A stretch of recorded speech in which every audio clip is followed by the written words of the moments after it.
C'est avec un grand plaisir de vous retrouver au compte de ce journal et merci de choisir la télévision Alonso pour vous informer. Bienvenue dans votre édition. Le président de transition, président de la République, chef de l'État, général Mohamed Idriss Déby Itno, a reçu en audience ce 27 octobre 2023 les représentants résidents de l'Organisation mondiale de la santé au Tchad, Dr Jean Bosco, arrivé en fin d'émission. Suivez un extrait de ses propos.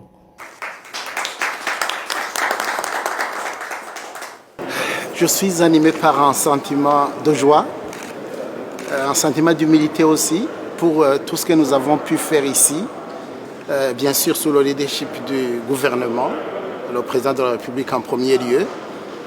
C'est un honneur, c'est un plaisir immense pour l'Organisation mondiale de la santé que je représente au Tchad. Vous savez, en ces temps de présence dans un pays, on peut faire beaucoup de choses, surtout quand on a le soutien dont nous avons bénéficié ici de la part du gouvernement et de la part essentiellement du chef de l'État lui-même. Je vais vous donner un exemple.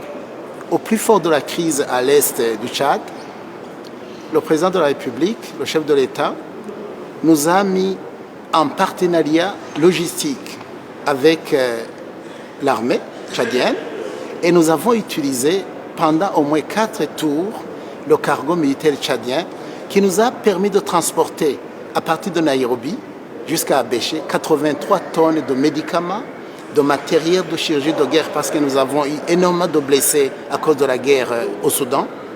Ça, c'est l'appui direct du chef de l'État qui, comme vous le savez, s'est rendu lui-même à l'Est à plusieurs reprises pour toucher du doigt cette crise-là.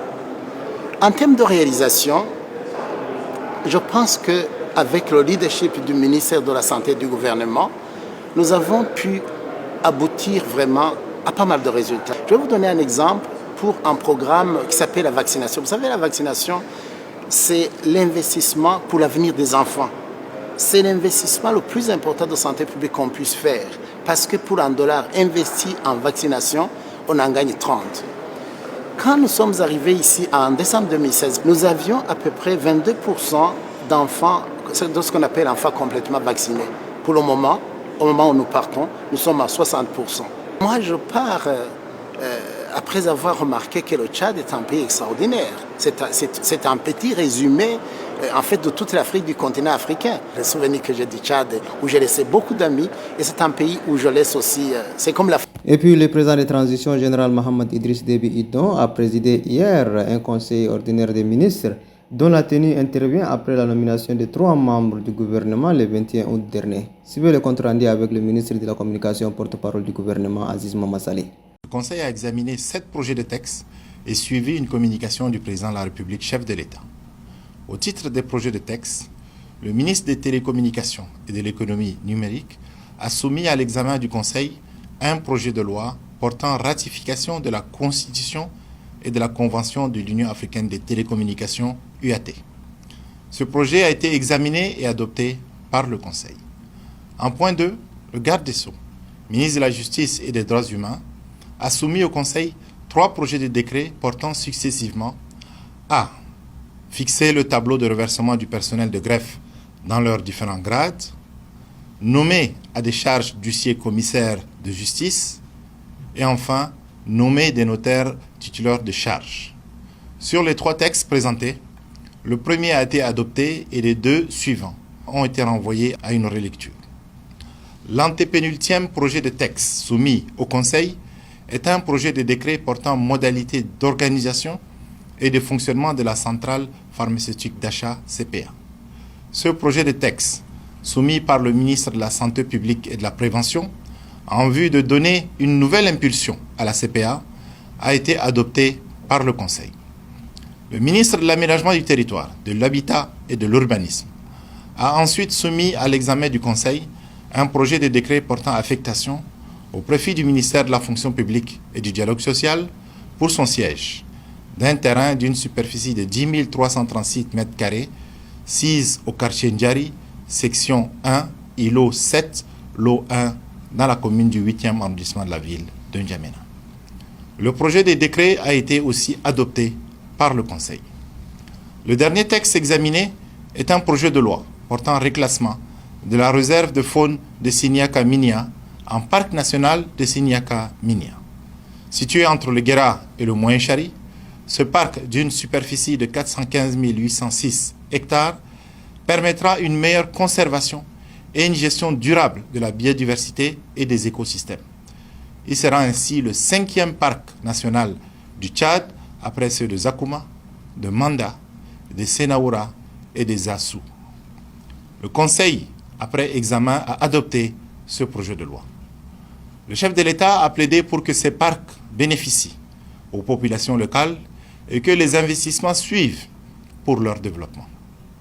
Enfin, le chef de l'État a livré une communication qui a trait d'abord à une évaluation à mi-chemin du calendrier de la transition, tout en donnant les orientations et axes d'intervention prioritaires du gouvernement pour cette seconde phase amorcée. Pour le bilan, le chef de l'État estime qu'il est défendable, quand bien même des enjeux et des défis nombreux attendent le gouvernement pour cette seconde phase de la transition. À cet effet, une solidarité et une abnégation sans faille sont attendues du gouvernement. En premier lieu, les enjeux sur la réussite du référendum constitutionnel transparent et démocratique ont été rappelés par le chef de l'État pour un retour à l'ordre constitutionnel, selon donc le calendrier de la transition. Pour la seconde phase de la transition, le chef de l'État a insisté sur le respect des résolutions et recommandations du DENIS et particulièrement celles relatives à l'amélioration des conditions de vie des Tchadiens en renforçant la paix et la sécurité, l'amélioration des services sociaux de base, la mise en place d'un plan gouvernemental de lutte contre la cherté de vie, le suivi rapproché des projets d'infrastructure.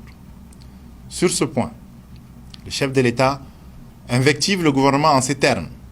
Le peuple souverain attend des actions concrètes qui améliorent son quotidien. Et de rappeler que nous sommes tenus par un pacte populaire et qu'aucun échec ne sera toléré.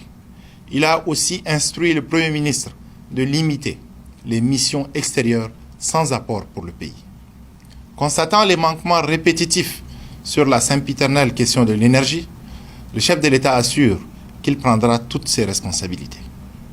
Revenant sur l'histoire de mœurs qui a conduit 2 membres du gouvernement à la démission, le chef de l'État a salué leur sage décision, tout en reconnaissant leur engagement et leur contribution pour la bonne marche de la transition phase 1. Il estime que cette parenthèse malheureuse doit servir de leçon à tous les responsables de la République pour plus de droiture et d'exemplarité. Pour finir, le président de la République a félicité les nouveaux hauts cadres expérimentés qui viennent d'être promus ou mutés au sein du gouvernement et leur a souhaité plein succès dans l'exercice de leurs fonctions. Commencé à 14 h, le Conseil a pris fin à 16 h. À la primature, le Premier ministre de transition, chef du gouvernement d'Union nationale, Saleh Kebzabo, a reçu l'ambassadeur des Émirats arabes unis, Rachid Saïed Al-Shamsi. Le diplomate émirati est venu remettre au chef du gouvernement un prix fermé du Cheikh Mohammed Al-Makki, vice-président des Émirats arabes unis, pour inviter officiellement le Tchad. Suivez le reportage de nos confrères de la primature. Du 30 au 12 décembre 2023 aura lieu à Dubaï la 28e conférence des parties sur le changement climatique ou COP28. Cette rencontre internationale qui réunira les pays signataires de la Convention cadre des Nations Unies sur le changement climatique. C'est un rendez-vous que le Tchad ne saurait manquer. C'est pour la concrétisation de sa participation à ces assises que le diplomate émirati Rachid Saïed Al-Shamsi est venu remettre au chef du gouvernement d'Union nationale, Saleh Kebzabo, un prix fermé du Cheikh Mohammed Ben Rachid Al Maktoum, vice-président des Émirats arabes unis, pour inviter officiellement le Tchad. Nous sommes venus à l'occasion de cette audience que le Premier ministre nous a accordée pour lui remettre un prix fermé de mon pays, invitant le Tchad à participer aux assises de la COP28 Dubaï 2023 qui se pointent à l'horizon. Également, nous avons abordé avec le chef du gouvernement le sujet de la coopération bilatérale qui lie nos 2 pays. Nous avons été chaleureusement accueillis par le Premier ministre et nous espérons d'ailleurs qu'il n'hésitera pas à confirmer la participation de son pays.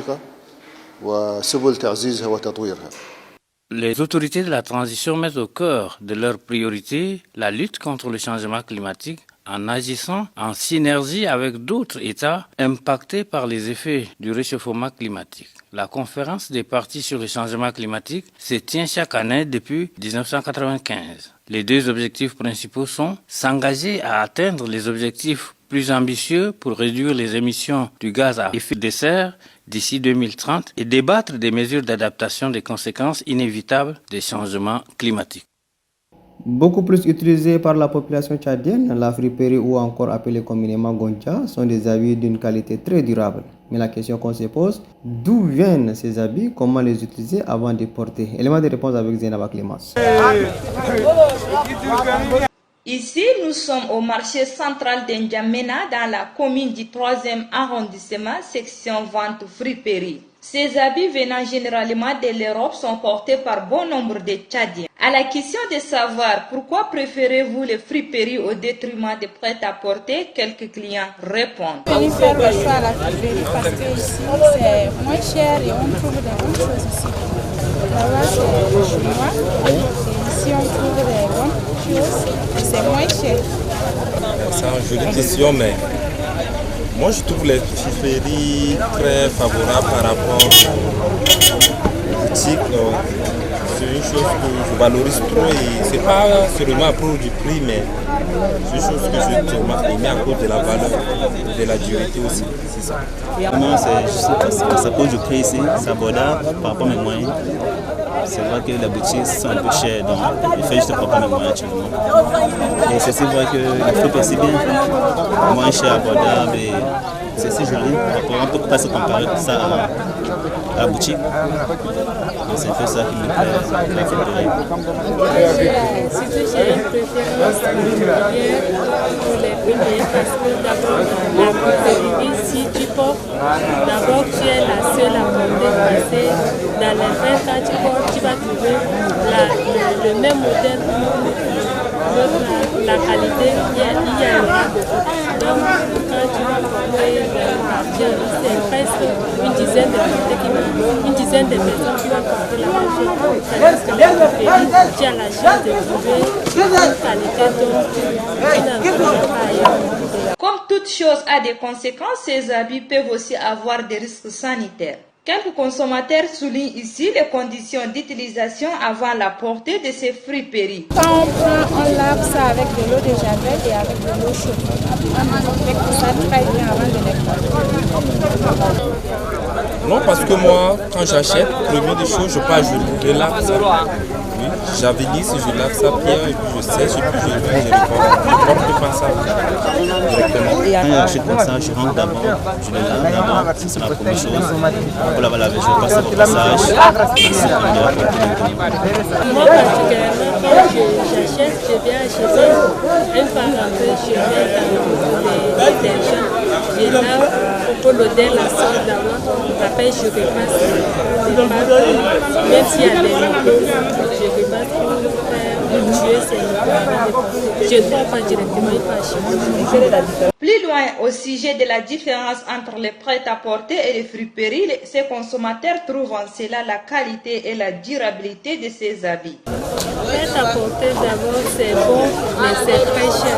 Tandis que les friperies, la même chose, les mêmes choses qui se trouvent dans les classes, tu peux avoir la chance de à moins de par exemple, dans les fêtes, on peut vendre ça par exemple à 12 500, 15 000.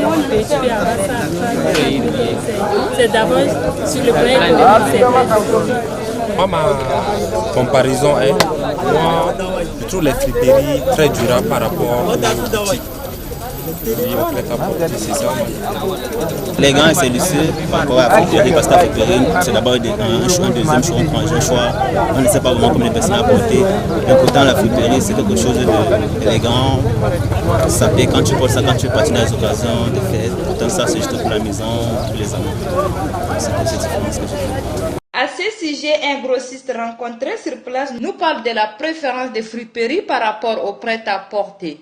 Vous savez que la friperie, comme on appelle Gonja ici, la friperie est à la portée de tout le monde, mais surtout à la portée de comment on dit ça? C'est surtout à la portée de la classe basse. Vous voyez, des personnes qui n'ont pas assez de moyens pour se rendre dans les prêt-à-porter. Je vais vous dire une chose, même les propriétaires de prêt-à-porter viennent souvent en prendre chez nous. Parce que nous, la friperie, ce sont les habits originaux.